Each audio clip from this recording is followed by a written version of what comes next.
Welcome to American Education FM, everybody. I'm Dr. Sean Brooks. So last week sometime, the CDC decided to come out with their return to school procedures and policies, which of course everybody's been making fun of, and rightfully so, because they can't keep their heads on straight, they can't keep their lies straight, and their story is continuing to fall apart piece by piece.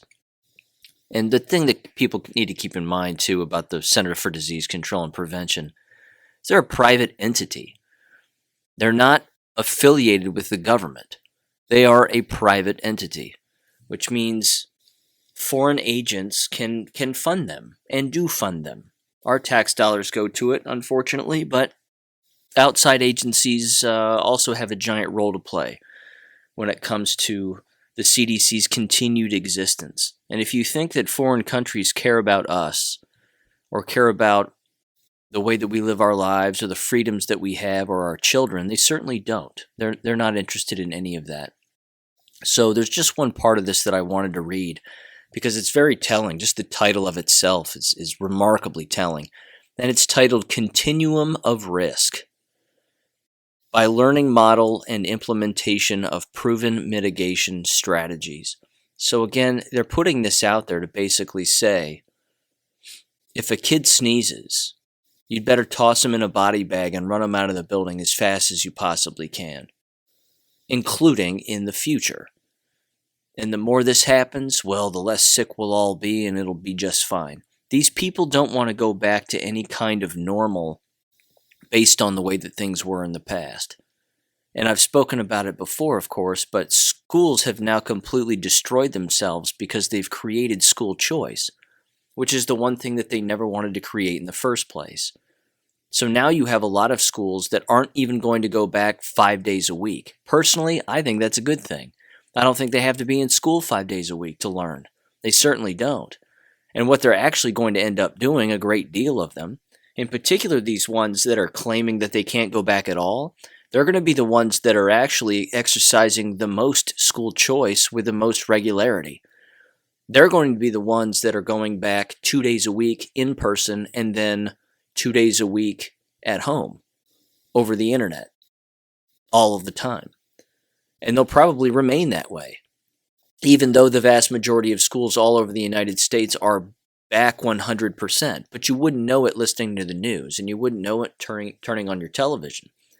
So this particular section of their COVID-19 regulations, so to speak, again titled Continuum of Risk, it says, quote, in general, the risk of spread of COVID-19 in schools increases across the continuum of virtual, hybrid to in-person learning. So that's right, you just read that, you heard that correctly. You can spread COVID-19 virtually. The sentence reads again. I'm going to read it again. It's just laughable. In general, the risk of spread of COVID-19 in schools increases across the continuum of virtual, hybrid to in-person learning. They're doing whatever they can with their word games now to make it sound like you can't leave your house unless you're going to get, or you're going to get sick or make someone else sick. It's beyond ridiculous. It continues, quote, the risk for hybrid and in-person learning can be lowered depending on the mitigation strategies put in place and the extent to which they are followed. While not exhaustive, this stratification attempts to characterize the risks of spread among students, teachers, and staff across the continuum. And they have lowest risk, some risk, medium risk, high risk, and highest risk. So here we go. Lowest risk, there's only one bullet point. It says students and teachers engage in virtual-only classes, activities, and events. That's the lowest risk activity that you can engage in that will eliminate the chances of anybody getting sick. Some risk of contracting COVID-19.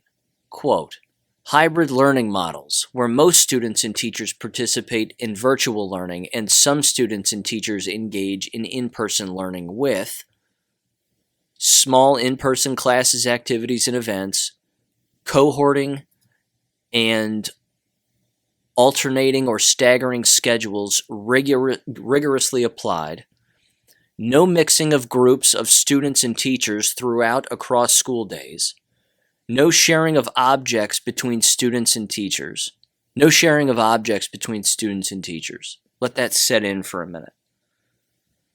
Let that soak in. No interpersonal contact between students and teachers is what that says. It's basically all that means. Don't hand a student a pencil. Don't shake their hand. Don't pat them on the back. Don't do anything like that. Don't touch anything that they have. Don't pick up a workbook. Don't pick up a book. Nothing. Don't do that. You'll get them sick. The next one says students, teachers, and staff. We're still under some risk, by the way. It's just beyond ridiculous. Students, teachers, and staff following all steps to protect themselves and others at all times, including proper use of face masks, social distancing, and hand hygiene. And then the last one for this some risk category, regularly schedule and consistent, i.e. at least one daily or between uses, cleaning of frequently touched areas. Good Lord. The obsessive compulsive disorder, again, that they're creating within these school environments is something that just won't be able to be measured. It's far too high at this point. Some people have just fallen for it and they've taken the bait. Okay. The next one says medium risk. Hybrid learning models, where most students and teachers engage in in-person learning and some students and teachers participate in virtual learning with larger in-person classes, activities, and events, cohorting and alternating or staggered schedules applied with some exceptions, some mixing, minimal sharing of objects between students and teachers. So you can only share pencils and hand things to students some of the time, not all of the time. You know, because all of this makes sense. Oh my. Students, teachers, and staff following all steps to protect themselves and others, such as proper face masks, social distancing, hand hygiene, blah, blah, blah. Regularly schedule at least daily or between uses cleaning of frequently touched areas. Higher risk. Students and teachers engage entirely in in-person learning activities and events with some mixing, some sharing of objects, and some and irregular cleaning of frequently touched areas. So they're just changing the words, and they embolden the words here. So they go from no mixing to minimal mixing to some mixing to frequently mixing. That's it. They're just changing the words. There are no statistics to back any of this up. There are no studies to back any of this up. There's no logic or critical thinking to back up any of this. It's the flu, ladies and gentlemen. That's all. It's just the flu. And then people are screaming and yelling on their televisions, and people are believing it and running around like crazy people. The highest risk, again, is students and teachers engage entirely in in-person learning. Students mixing freely between classes and activities, students and teachers freely sharing objects, students and teachers and staff are not following the steps to protect themselves, such as proper use of face masks, social distancing, and hygiene, and irregular cleaning of frequently touched areas. So they're basically saying you're at the highest risk of getting sick if you do those things. If you do the things that I just said, that I just read, then you're going to get sick. That's what the CDC says. It's getting out of hand here. There has to be a trial for crimes against humanity on this. There has to be. There is no way that this can continue to play out the way that it is, because the New World Order crowd and the powers that be will pull this card again. They'll pull this card again anytime they want. They'll just yank it out and they'll say, uh-oh, here comes another variant of a disease that no one's seen or heard of. We have to go back into lockdown central and lockdown this, lockdown that. It's just nuts. It's absolutely nuts. And they've got a little video here. Oh, this will be good. Give this a listen. As schools gear up for fall, they should implement strategies to promote healthy behaviors to protect students, staff, and communities and slow the spread of COVID-19. Like encouraging students and staff to stay home when sick, washing hands often for at least 20 seconds, and encouraging students and staff to wear a cloth face covering, especially when it's hard to keep at least 6 feet apart.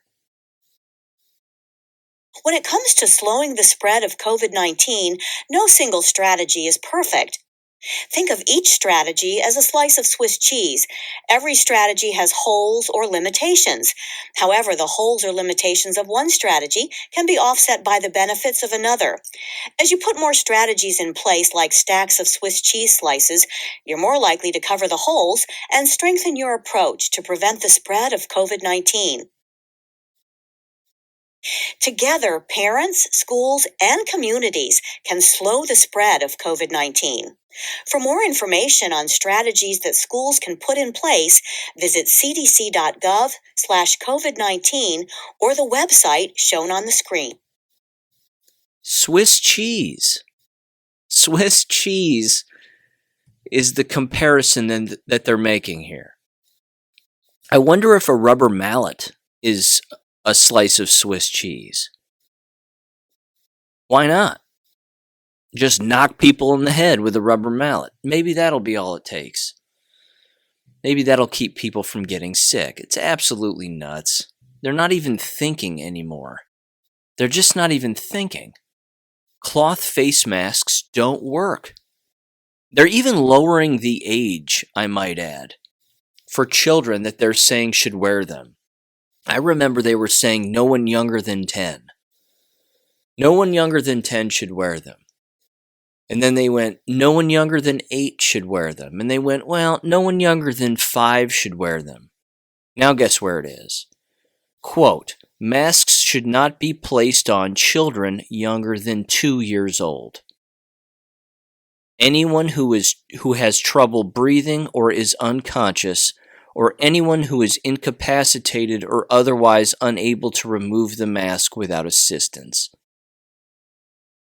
They don't work. And the age now is 2.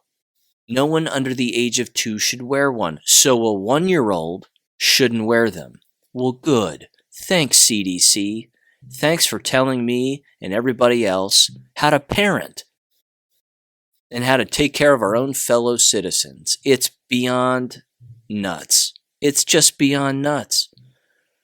There are 3 more videos here on the CDC's site, and I've got to play them because they are laughable. So, here goes. Before school begins this fall, there are several strategies that schools can take to create and maintain a healthy environment. A few examples include cleaning and disinfecting frequently touched surfaces, discouraging students from sharing items, ensuring proper ventilation, and spacing out seating by at least 6 feet. When it comes to slowing the spread of COVID-19, no single strategy is perfect. Think of each strategy as a slice of Swiss cheese. Every strategy has Each school should work with local health officials to determine what to do and make decisions based on what is feasible, practical, and tailored to the needs and circumstances of the local community. By maintaining a healthy environment, schools can protect students and staff and slow the spread of COVID-19. For more information on So they're using the Swiss cheese analogy over and over and over again. It's like Swiss cheese. If somebody in the government says jump and you say how high, that's another slice of Swiss cheese.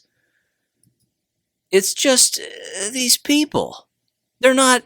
I got nothing. I got nothing. Here's another one. Maintaining healthy operations. It's under that section. Again, reopening schools. Here we go. This school year will look different due to COVID-19.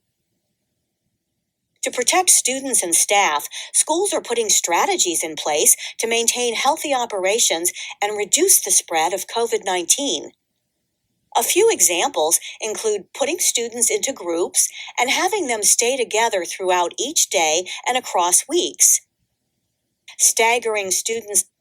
Segregation. That's called segregation.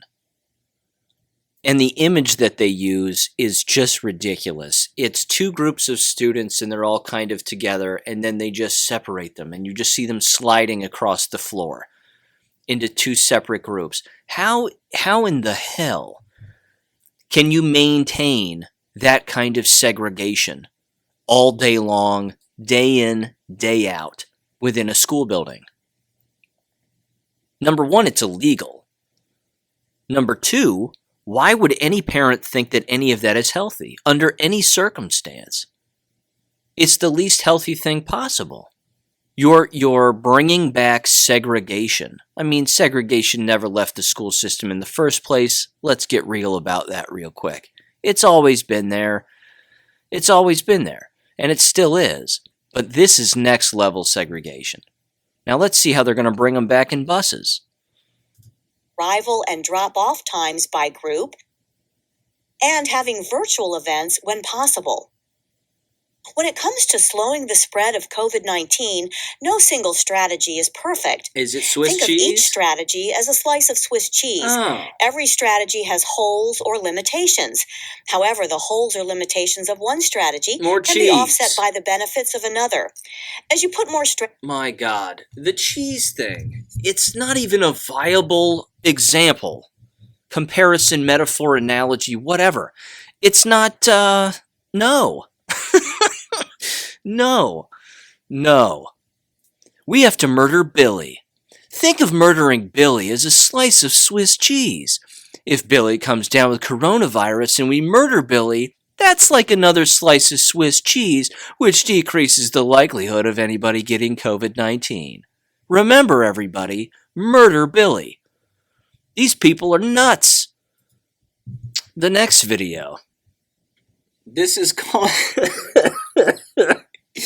This one's going to be good. This one's called Prepare for When Someone Has COVID-19.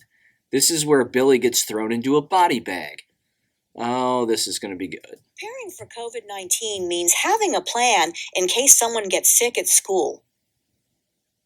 This means having a plan on how to isolate and transport that person, how to clean and disinfect the area, and the best way to notify local health officials and people who may have had close contact with the person who is sick. Schools should also have guidelines on when the person who is sick can return to school. Parents should reach out to schools if they have questions about reopening plans or how the school will accommodate children with special needs. Together, parents, schools, and communities can slow the spread of COVID-19. To learn more, visit cdc.gov/COVID-19 or the website shown on the screen. Blah, blah, blah, blah, blah, blah, blah, blah, blah. Wah, wah, wah, wah, wah, wah. It's just Charlie Brown's teacher all over again. Wah, wah, wah, wah, wah, wah. Grab Billy by the belt, have two other teachers grab him by the limbs, get on the top floor of the school building and give it the old heave-ho out the window. Remember, be safe at school and exterminate children who have COVID-19. Here's what's going to happen. They're going to do this with every single time, like I said, when a student sneezes or has a common cold. They're going to throw masks at them. They're going to hit them in the face with a box of masks. They're going to spray them down in the face. I already went over the school teacher in Florida who sprayed her kids with disinfectant, and now she's out of a job for the rest of her life. Off to the Starbucks line for her, serving up lattes to God knows who. She's, that teacher's finished. But goodness gracious, the violence that's going to occur within K-12 school buildings as a result of everybody believing this nonsense. And again, thank God it's not everybody. That's the silver lining here. It's not everybody. It isn't. The smartest schools aren't doing any of this. And they know it, and they know it's ridiculous, and they're just going about their business in an orderly fashion the way that they always did. Those schools exist, ladies and gentlemen. They exist. Which means if they exist in one place, they can exist in any place. But man, if you're going to have some whack job administrators believing this hook, line, and sinker and taking the bait every single time, it's game over for an average student or even an average teacher who just has a cold. Comes to school, blows their nose, it's time to hose them down, take them in the back, and exterminate them. I can't think of a more unhealthy environment right now than an environment that's actually doing any of this. Thank you for listening to American Education FM. Don't forget to check out AmericanEducationFM.com, where you can make a small donation or even email us and be a guest on the podcast. Until next time, never stop learning, never stop reading, and never stop unlearning. Thanks for listening, and God bless.